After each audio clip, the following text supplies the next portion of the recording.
All right. I'm not gonna curse. I'm not going to curse. But this is just kind of off the cuff, off the dome. You have these people in our society that seek to control the narrative, that seek to create a narrative as if though systemic racism is no longer an issue. And that's just total wash. That's just total BS. There was one person, I was watching this YouTube video, celebrities talk about racism and give their opinion.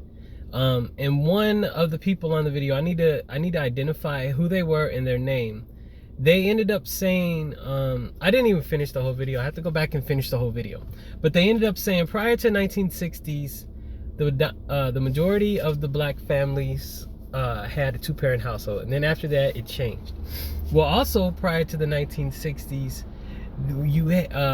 there was not the intrusion of the social worker inside the home to make sure that the black man was not a part of the home. And then you don't have the onslaught of the negative images portrayed in the black media up until that point. And then that has its ramifications. It has its lingering effects. That's just one.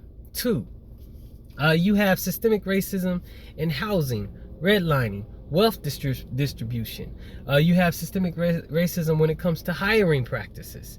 You have systemic racism when it comes to employment practices, and as far as how high you can go inside of the system, or if you can even get inside of the system. You have systemic racism as it comes to colonial practices, in which you have the dominant European colonial powers colonizing African countries and systemically killing them,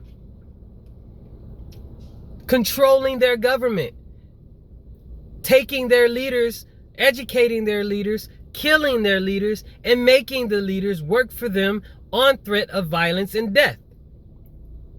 That's around the world. Then you have it here, which you have the same thing. And now, because the system gave these people a bone so they can be models in the system, they want to get up here and tell us that this system does not exist and it doesn't have ramifications. We don't pump drugs in our community. We are not the ones with airplanes flying this crap over here. That's somebody else putting it in our communities. We are not the ones creating conditions of unemployment in our communities. That is somebody else. This is a sickening matter. And stop saying the Democratic Party is the party of racism.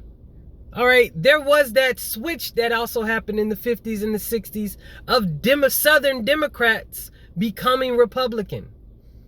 And I don't hear anybody talking about the loss of jobs due to sending manufacturing jobs overseas. I don't hear anybody talking about that, helping to create the unemployment conditions that we see here in America, which is affecting the European community and their little heroin addictions. It's extremely interesting to see these people engaged in a discussion that confuses the narrative.